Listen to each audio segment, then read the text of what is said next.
also love T.I. Because T.I., I first seen T.I., I'm like, I wanted to see him. You know what I mean? That's okay. I see where he had potential, right? And then I went to Vegas. You know what I mean? I went to see him, and I really didn't want to go to the back room and see him first before I see him on stage. You know what I mean? Why is that? Because if I go to the back room and see him on stage, and he not funny on stage, and then I'm gonna be, oh man. But I went to the back to see him first. Love Tiny, she's so sweet, so kind. They whole brand just showed me so much love. I was so excited to see him kill it.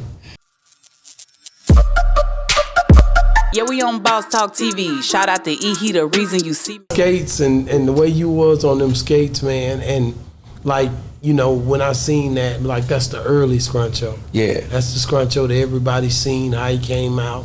And they loved it, you know what I'm saying? Yeah. And then you see that with everybody else, and you see everybody else take off. You see the people start growing from the Cat Williams and all these guys. But then I don't put you in the same box, bro.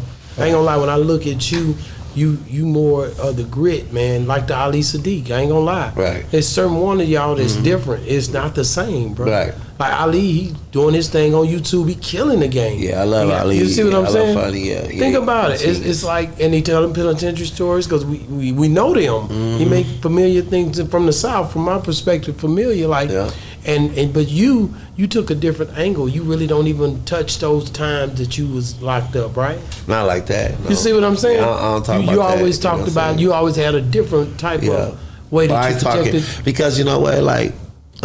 Different stroke for different folks. Yeah, I like to talk about like the difference between the majority of the comedians and cats like me and Ali and a few other cats. We got Eric Blake and some other few of us. You know what I mean? Real story. The difference between what set us aside from everybody else. They talking what they know. They talking what they see. Internet. They talking about people. We talking what we survived. Wow. They talking external, what they see. I'm talking what I lived. Wow. You know what I mean? But I heal. Like when you take Chris Rock and Jamie Foxx last special, right? Right. It was hella funny, right? But the reason it wasn't as funny as it could have been is because they didn't heal completely. Wow. See, when you haven't healed, the pain blocks the ability for laughter a little bit. It's you too emotional in the way that you deliver it. Yeah. With Jamie, and it was brilliant specials, but you see what I'm saying? But when you heal, the funny takes over. Wow. So basically, when you look at all of the different things that's going on in comedy today, when you look at the way the world is twisting, you got the 85 Souths, you got different people, even the Fluffies and the different Ralph Barbosas and just all of the different comedy worlds and aspects, right? When you look at the way they moving, Mike Epps, the way they doing their thing right now, what makes yours different in this time? It's funny because, I love Mike Epps, you know what I mean? For sure. Like Mike, we talk all the time, and for years he let me eat under his brand. Yeah. And he really was my tour guide to how to navigate in this industry. You know what I mean? He like my brother. You know what I mean? And so he teach me how to navigate. When I see people like Fluffy.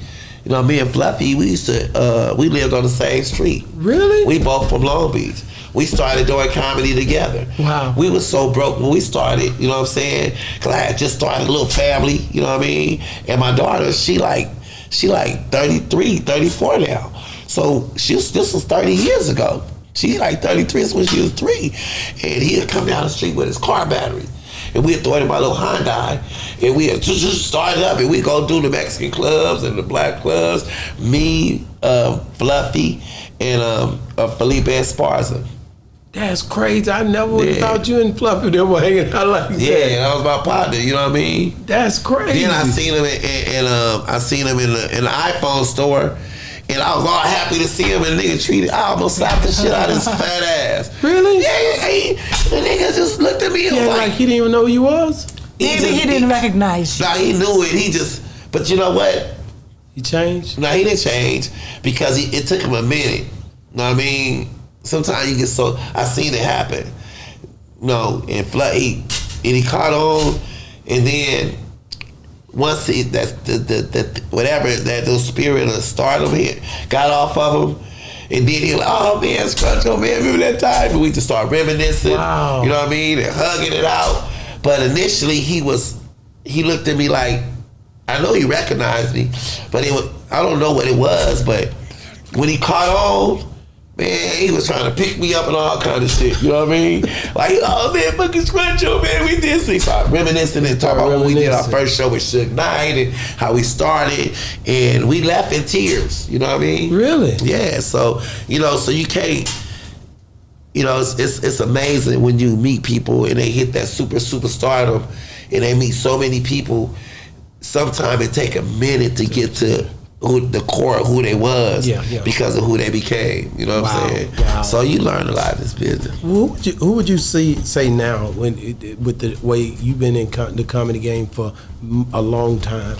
Who are you liking now that you're seeing that you feel like they're peaking right now? Ah man, I love DC Young Fly, the 85 South. Oh yeah, them boys. His wisdom and his natural knowledge and his ability to communicate with the general public and everybody, with the OGs, and he learned how to navigate and keep it 100. And Carlos, that whole 85 South, but particularly Carlos and DC Young Fly. Cause when I went back on when I did 17 to 18 a while and out, that was their show. You know what I mean? And they embraced me with so much love and just gave me the city and just gave me the love. So I love them dudes, you know what I mean? Yeah. But I also love T.I. Because T.I., I first seen T.I., I'm like, I wanted to see him. You know what I mean? I said, okay, I see where he had potential, right?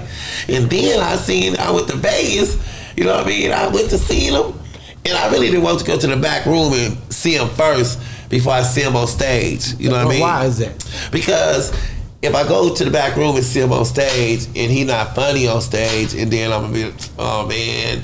But I went to the back to see them first. Love Tiny, she's so sweet, so kind. They whole brand just showed me so much love. I was so excited to see him kill it. When I seen him out there ripping and killing it and timing and punchlines from when I seen him 6 months ago, he was okay 6 months ago. But maybe a year later, man, that nigga was a motherfucking monster. So you have K-Dub. Man. Who else he had K-Dub. He got the big guy. What's the big guy name? I forgot his name, but I don't know. And then he had that girl with him. And me and K-Dub is that like, girl, we started together that's too. My boy, man. I like K-Dub, my guy. Yeah. And when T.I. got out there, man, he was delivering all the punchlines, was elevated. I saw this nigga funny. So he basically switched. He's the only rapper that I know that, for me, that got big as he was in music, and then was able to convert and still do something he loved doing in comedy. You don't really see that don't happen a lot. Bro. Yeah, you can't. That's the first person I seen that transition. And made it really, really strong. Yeah, there you go. He's a strong comedian. Strong comedian. Yeah, I was shocked. I knew I was shocked. I knew it was gonna be. I didn't know he was gonna be that strong. You know what I mean? Yeah. Where he come in and he great storyteller, and he, you know what I mean? He got his, he just got his own swag. He got his own swag. Yeah, he did that. So. Yeah, we on Boss Talk 101. Yeah, we gonna talk.